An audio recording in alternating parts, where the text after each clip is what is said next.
Our commencement speaker today is an entrepreneur, a philanthropist, a social activist, and a visionary. Chang Park graduated from Michigan Tech in 1973 with bachelor's degrees in both electrical engineering and engineering administration. He's the founder, president, and CEO of Universal Remote Control, a leading global development and manufacturer of remote controls and home automation devices. Chang was born and raised in Korea and came to the United States as a teenager to pursue higher education. After graduating from Michigan Tech, he joined a Philadelphia engineering consulting firm specializing in rapid transit design. Among other projects, he worked on electrifying the Washington Metro subway system and the Northeast Corridor rail system.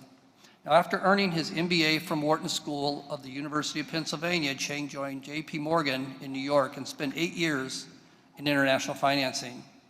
With a strong belief in social causes, Chang has been a board member of Bread for the World in Washington, D.C., and WNET, a parent company of PBS in New York and surrounding states.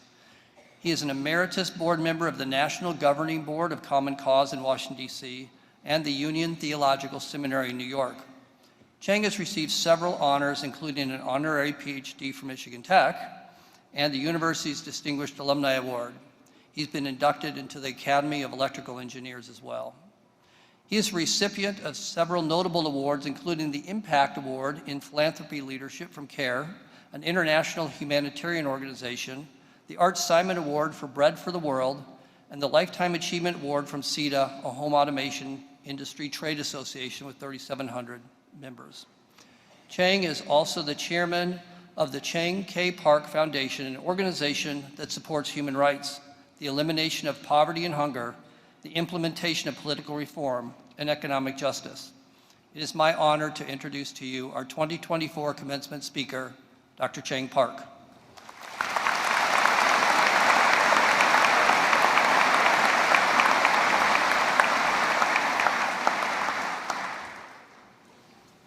Thank you, Vincent, for your excellent remark. And thank you very much for President Kovac for your very kind introduction. For a while, I thought you were introducing someone else.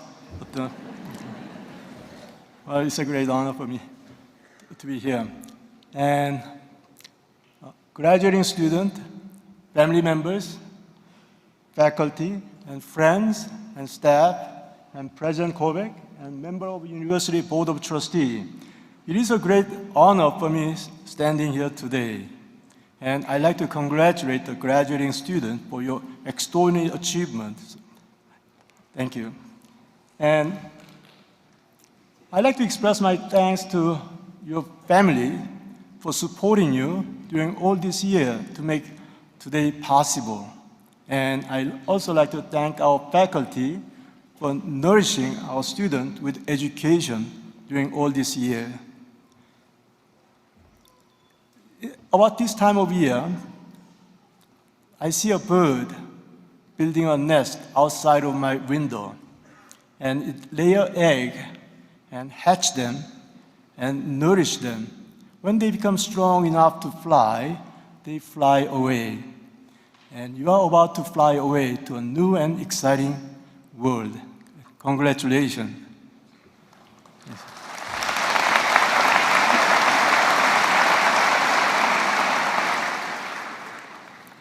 When I was invited to speak at this special occasion, after 50 years of graduation, it reminds me of a story of a child throwing a stone at the shore. It creates a small ring of ripple in the water, and then ring becomes larger and larger and enter the sea as a small wave. The wave becomes larger as it enters the ocean, and it becomes even larger as it encounters a number of storms as it circles around the globe. It became a huge wave by the time it returned to the shore where it began as a small ripple. I'm not quite sure if I've changed that much as a person, but I certainly hope I became a wiser person than when I left Michigan Tech 50 years ago. And thank you, President Kovac, for inviting me back to Michigan Tech, where I began my journey, and it's good to be home. I heard that confession is always good for my soul, so I'll just start with one confession. When I began at Michigan Tech, I had to take a chemistry course, CH 101, like all the engineering majors in their freshman year. And legendary Dr. Barry was conducting that class in a large auditorium in Fisher Hall that was always packed. And Dr. Barry is known to ask his student at the beginning of his first class, look to your left and look to your right, because one of you is not going to make it, meaning not being able to graduate. And I look at the fellow on my left, and then the one on my right with a sympathy. But I never thought it could be me. Well, almost. I flunked that course. And I was put in probation. I received a letter from Dean Meese stating that unless you improve your grade, you will be expelled from the school in 6 months. So I have to improve my grade in 6 months. And I thought this is a very ominous beginning at Michigan Tech. Well, nowadays I can make a claim that I was on the dean's list too. But it's a list I have to remove myself within 6 months. And if there are any graduates here who went through the same type of predicament as I did, don't be discouraged by it. You will do all right. In fact, you will do very well in your life. You managed to survive against such a great odds that whatever challenge life brings to you will be only a piece of cake. And when you have that kind of experience, it tends to stay on with you for a while. About 10 years ago, Dr. Glenn Murat, then president of Michigan Tech, was in New York. And he asked me to visit the school since I did not return to school after I graduated. But then I had a dream 3 months earlier. In that dream, well, it's not a dream, it's a really nightmare in that sense. In that dream, I was back to Michigan Tech and standing at the front step of Union, admiring all this change that took place after I graduated. And then Professor Lind, who was my student advisor at EE, saw me standing there, and he came up and grabbed my arm and said, "We found out after you left that you did not take one required course." Of course, I objected. What do you mean I didn't take a required course? I was able to get a job. I even went to graduate school with a diploma from Michigan Tech. I need to go back to New York to run my company. They said, "You're not going anywhere. You're not going back until you take that course. And then you have to start it all over again." And eventually I lost that argument, and I started to unpack, even though I forgot all the basic needed for that course. And then I woke up. I told Dr. Mraz, "I want to make sure, I want your promise, I want to make sure I do not have a déjà vu when I return to Michigan Tech." And when they nominate me for the Distinguished Alumni Award about 2 years ago, I jumped on it thinking that this is a confirmation that I did indeed graduate from Michigan Tech. However, I'm not taking any chance, and I'm still trying to stay away from that Union building. Looking back to my life, it has been quite an improbable journey. If there's a one word to describe it, it's gratitude. I'm quite grateful for all the opportunities that I received in my life. As a child growing up in Korea after the war, there's plenty of poverty and hunger that caused so much human suffering. Hunger was a way of life for most of us at the time. I have 5 siblings, and when we sat around to eat as a child, sometimes my mother would not eat, saying that she was not hungry. Looking back, I think those are the days that we did not have enough food at home. to go around for all of us. When I left Korea as a teenager, the country was still quite poor. The income per capita was only $140. It's hard to imagine how people could live on $140 for a whole year. And that's the way it was. With that backdrop, it was illegal to take more than $100 with you out of the country. The government wanted to preserve the foreign currency to purchase essential goods from abroad. So they will search my luggage, and then they will pat me down at the airport, just like TSA does now, to make sure I do not carry more than $100. And my mother was so worried how I will make out in this country with only $100 that she went to black market and then converted another $100 and then stitched it in my underwear. You know, mothers do that. Fortunately, it was a very cold day in December when I left the country. I was wearing a thick thermal underwear over the underwear, and they could not feel the stitch money when they pat me down. And I'm sharing this now thinking that there's a statute of limitation after more than 50 years. It was a number of opportunities that I received in this country since then that brought me up from where I was. That's why I strive with passion for the society that empowers its people to attain their aspiration. You know, the seminary students were taught in their homiletic class not to try to make too many points in one sermon for an obvious reason.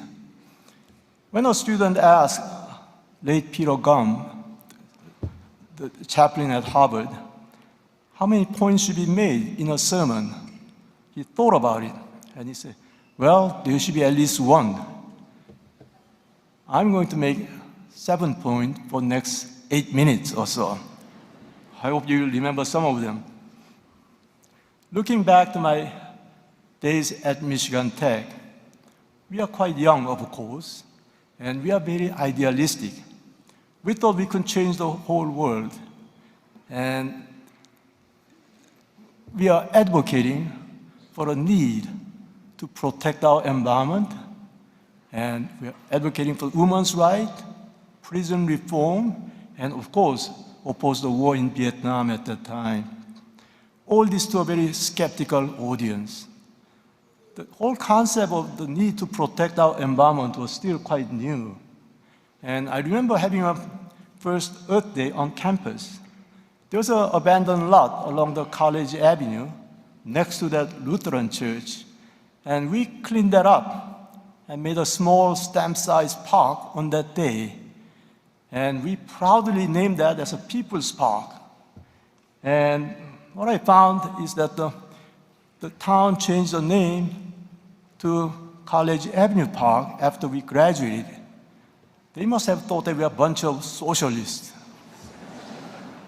Probably we were then. But as you know, there's a great deal of progress on what we are advocating at the time. But still, there are a number of areas that we can make it much better than what it is. So I urge you to hold on to your youthful ideal even after you graduate, and guard yourself against the cynicism or zero way of thinking, because it will imprison your spirit and hold you back from realizing your full potential.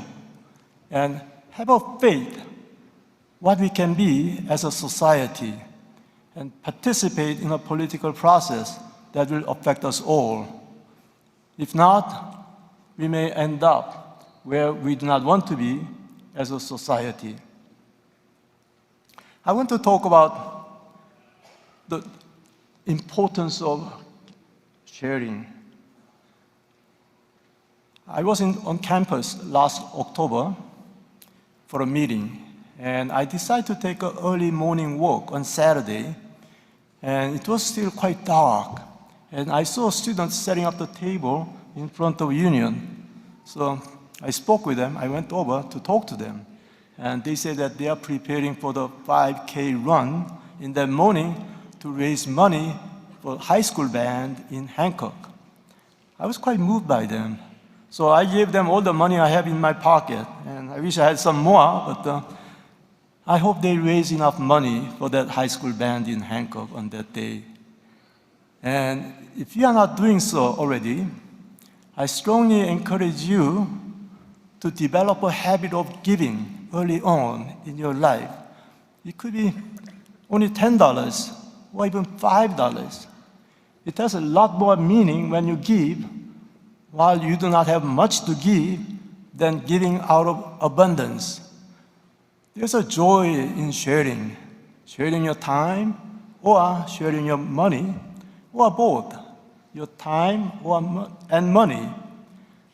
It will enrich your spirit for the rest of your life. I want to talk about how we are depending upon others. The other day, I was driving to New York airport to catch a flight to the West Coast. And I almost missed that flight because a fellow had a crummy car that broke down at the middle of the highway. And I was stuck in the traffic with so many other people. I thought about it afterwards and realized that it does not matter what kind of car I have or how well I maintain my car. If someone has a crummy car that breaks down, it will affect me as well as so many people. And speaking of road safety, your safety on the road not only depends upon how well you drive, but it also depends upon the fellow who is driving behind you or on your left, on your right, even the car that comes from the opposite direction. So as you can see, we are in this together. So let's care for others and let's work together to pursue a common good that will benefit us all.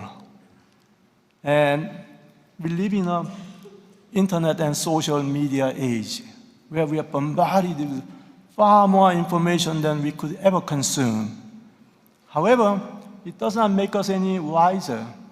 You see, information that leads to knowledge is different from wisdom.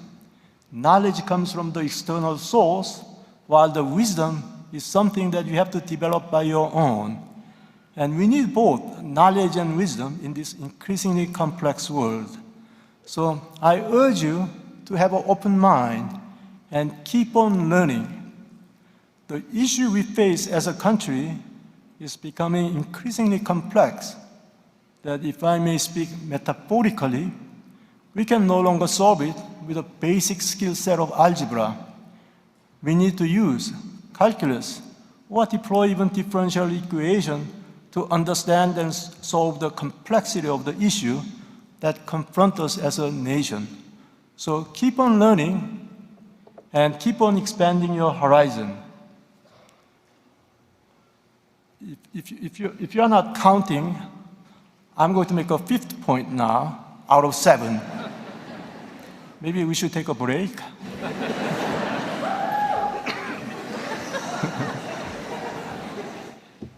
As you leave Michigan Tech, you will start a new journey, and there will be a lot of exciting opportunities ahead of you. But it may not always be a smooth sailing. You may run into an occasional storm in life.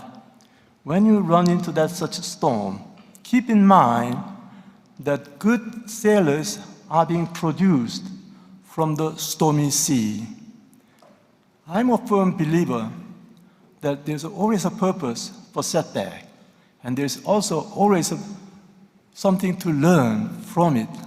So once you address it and put it behind you, stand back and reflect on it and see what you learn from that experience. You may have heard the saying that 10-year experience could be 1-year experience repeating for 10 times. The life without any reflection is exactly that, 1-year experience repeating 10 times.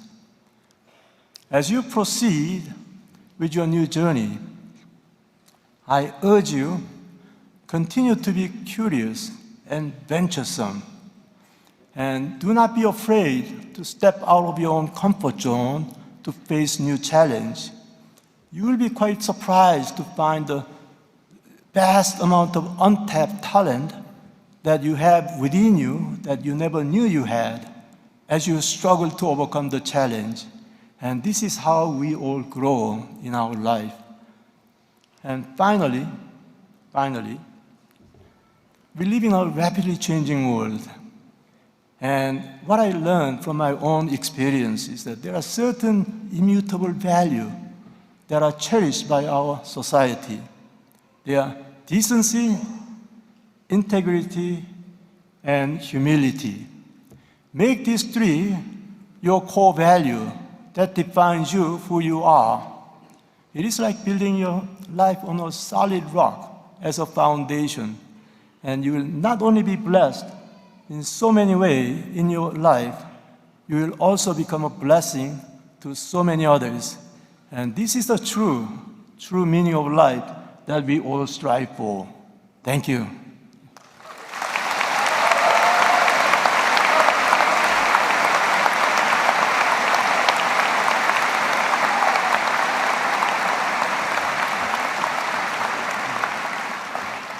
Thank you, Chang.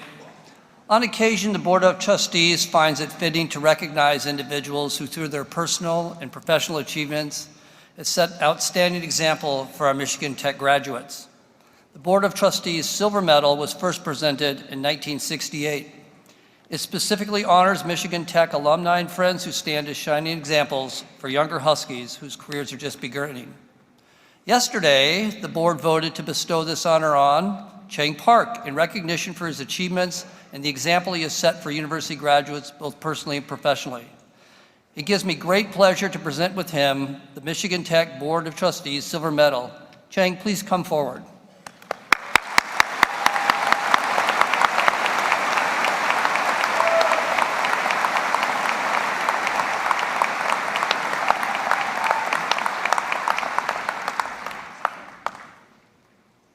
Well, thank you very much for such a high honor. You know, yesterday, Bill Robert, our Vice President of Advancement, he asked me, have you ever thought about being a commencement speaker when you are in school? And I told him, not while I was in probation.